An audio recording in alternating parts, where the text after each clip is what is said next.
Magandang araw po mga kaparm. So muli, welcome to my channel, Kaparm TV. At kung bago pa lamang po kayo sa akin pong YouTube channel, ay paki-hit na lang po ang subscribe sa button. At kung pwede po ay paki-share na rin para po sa mas maraming pwede makapanood ng atin pong mga video content sa atin pong pagbablog mga kaparm. So muli ngayon po magandang umaga sa ating lahat, at ngayon po ay live tayo dito sa atin pong isang demo area kung saan ay tayo po ay kinuha as mango farming advisor ng isa pong bago nating kliyente, at ito po ay dito po sa Oriental Mindoro. So ito po ay isang private farm na kung saan ay kinuha po yung serbisyo natin, at ito po yung mga video content natin ay nandito po yung atin pong pag-apply ng abono, nandito po yung ating pest control sa panahon po ng pag-spray ng insecticide, at syempre yun pong atin pong tinatawag na Paclobultrasol application. So ngayon tayo naman po ay pinuntahan natin yung area kasi nga po nasa clearing naman po tayo, clearing operation. So ito na po yun, at ito po yung area ng atin pong boss. So kung makikita nyo po yung atin pong latest na video ay napakakapal po ng damo nito. So ngayon makikita po natin ay ito po ay isa na pong ganap na farm. Kuya, magandang umaga po. Nagbablog lang po ako. Ako po yung advisor ni Madam dito po sa Manggahan. So medyo na darang ng apoy yung ating dahon, nadarang ng apoy. Oo. Pero makaka-recover pa naman yan. Kuya, kaway lang kuya. Kaway lang po. Ayan. Shoutout po kay kuya na naglilinis. At yun, yung isa nating boss dito. Ayun sir, hindi natin maiwasan na Normal lang yun. Ayos lang yan. Nakaka-recover yan. Pero hindi man lahat. Hindi. Okay lang yan. Ito po si Bossing. Ayan. Yan po, katiwala po dito yan sa farm ni Madam. So, ngayon, farm na. Kasi malinis na. Ngayon, sabihin kita, after mapaklo, kita mo yung bulas ng mangga natin. After na maabono. Pangalawa, di ba nag-spray tayo ng insecticide na may fungicide. Lahat ng bagong dahon yan, walang damage yan maliban sa dati. Ngayon, sabi ko by Monday, babalik kami. Spray ulit ng insecticide. Pupunta dito si Madam. Ituturo ko lang kasi naka-vlog ako. Kasi continuation ito, simula. Kasi ito, mula nung nagsimula tayo dito, hanggang sa magbunga, naka-document ito lahat. Sige, shoutout muna kay misis mo, kay Madam. Kaway muna, kaway! Ayan, siya po yung pinaka dito, caretaker dito sa farm. So, sabi ko nga po, hanggat ako po ay nandito, lahat po ng pwede kong maitulong sa kanila, sa paraang alam ko, bagamat ang akin pong serbisyo ay bayad mga kaparm, hindi po ako papayag na sila po ay inosente or negative ang alam pagdating po sa larangan po ng magmamangga. Kasi nga po, isa lamang po itong isang area na to na napakalalaking area po dito po sa amin sa Oriental Mindoro, kung saan marami po ang mga mango farm, marami po ang mga mango orchard, pero nananatili pong negative pagdating po sa technology sa larangan po ng pagmamangga. Ayan, yan pong mga puno na yan, kami po ay dumating dito, pinamumugaran na po yan ng insekto, at payat po ang mga puno. Kaya sabi ko nga po, makikita nyo po ngayon yung before and after nya. So nung dating ko po dito, sabi ko medyo hopeless po ako, kasi nga sinubukan po nilang pabungahin, pero hindi po siya nagbunga ng maganda. So meron na tuloy konti-konti lang, kasi nga po payat po yung mga puno. So ang ginawa po natin, yung procedure na kailangan, kasi kailangan po ng puno ng tamang abono. Ayan ayan po yan mga kaparm. At ito po, maliliit po ang puno niya, pero siya po ay 12 years old na to, na hindi lang po lumalaki kasi nga po payat po ang lupa dito sa area na to, na kailangan po ng tamang pag-abono. So sa ngayon, for the very first time under Kaparm TV Mingo Protocol, ito po ay inabonohan natin. Ito po ay inisprayan natin para makontrol po yung insekto at fungus. At ito po ay inaplayan natin ng Paclobultrasol mga kaparm. At dahil nga po ang ating boss ay nagtiwala sa Kaparm TV Mingo Protocol, masasabi ko po na itong area na to ay isa na pong ganap na farm at mango orchard. So, salamat po ma'am sa pagsunod doon sa akin pong advice na i-clear po yung ating area. So, after po ng clearing nito, pwede na po ipag-maintain dito ay yun pong mga pamatay ng damo na mabagsik sa damo pero malamig po sa ating pong mga halaman. So, ang technology na po ngayon sa weed control ay iba na.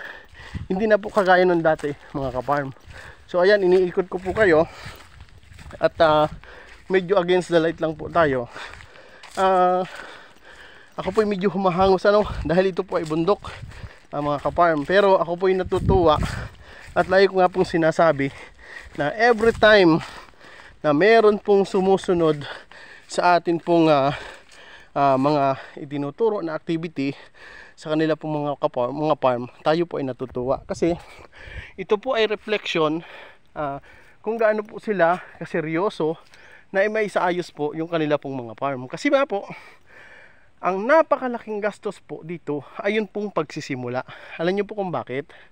Kasi nga po, kung tayo po ay mag-i-invest sa farming pero hindi po natin yung gagawin yung tama mula sa simula, hanggang dulo po mali na po yan mga ka-farm. At kaya nga po nandito, ang Ka-Farm TV Mango Protocol ay para po sa mga mango farm owner na negative po ang alam pagdating po sa larangan po ng pagmamangga. At disclaimer, sa may-ari ng iba't ibang uri ng Mango Protocol, ang Ka-Farm TV Mango Protocol po ay binuo ko sa sarili ko pong kaparaanan sa tulong po ng mga mahuhusay na uri ng mga chemicals, lason at gamot na nasa merkado.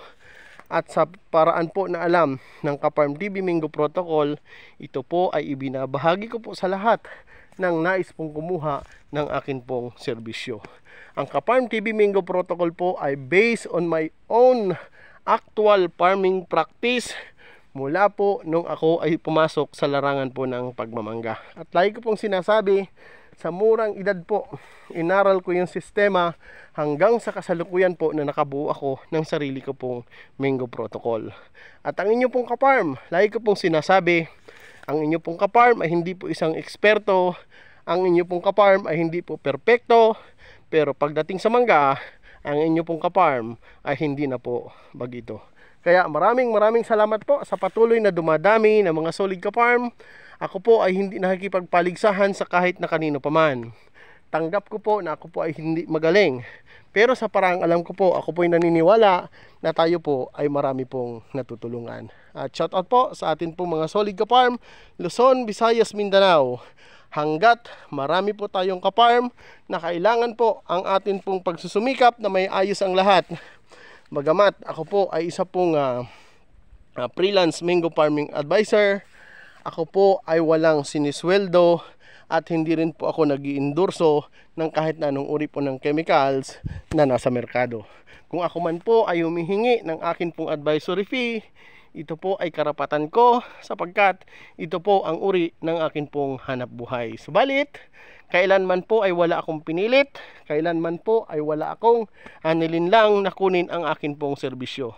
Subalit, sa lahat po na nagpa-private message sa akin, hanggat kaya ko po, pinipilit ko po na kayo pong lahat ay akin pong mapaglingkuran. Muli, happy farming, God bless po sa ating lahat, at ako po ay willing sa mga chemical company na gusto pong pumasok sa Ka-Farm TV Mango Protocol, ang inyo pong ka-farm ay hindi po maramot. Sharing of ideas, yan po ang susi para po makamit natin ang mas matatag na pagmamangga. Subalit, kung nais nyo pong subukan ang Ka-Farm TV Mango Protocol, anytime, anywhere, nakahanda po ang inyo pong nag-iisa pong ka-farm. God bless po, happy farming, I love you all. Shout out po sa lahat po ng mga sprayman ko, Luzon, Visayas, Mindanao. Maraming salamat po sa inyo, sa mga boss ko. At soon, pabalik po ulit ako ng Mindanao para po sa atin pong 1,000 puno na area dyan para sa pabaon hanggang fruit settings. Maraming salamat po sa inyo. At sa mas dumadami po na member ng Philippine Mango Racers Heaven, welcome po kayo sa group natin. Magtulungan po tayo na may ayos ang atin pong industriya. At sa atin pong mga admin dyan, so isa lang po yung admin na kilala ko, kay Boss Rick Ayaay. Boss, maraming salamat po. At isa ka sa naging inspirasyon ko para ako'y magpatuloy. At salamat din sa motivation mo sa akin. So, minsan ko nang binalak na magsarili na lang. Subalit napakarami po na nagme-message sa atin na tayo po ay magpatuloy sa ating grupo, sapagkat ito po ay isang magandang simula na kung ipagpapatuloy po ay marami po tayong matutulungan. God bless po, happy farming, shout out po sa lahat ng mga chemical company na bahagi po ng Ka-Farm TV Mingo Protocol. Mahal na mahal ko po kayong lahat. Wala na lang pong silusan, wala na lang pong siraan. Ang mahalaga po, naniniwala kayo sa Ka-Farm TV Mingo Protocol, sapagkat lahat kayo po ay makakatulong sa atin pong mga magmamangga. Ang inyong Ka-Farm po ay instrumento lamang nang dahil po sa sarili ko po at malikot na kaisipan kung paano po gamitin sa sarili kong pamamaraan ang mga chemicals na nasa market ngayon upang matulungan po natin ang atin pong mga solid Ka-Farm from Luzon, Visayas, and Mindanao. Happy farming! I love you all.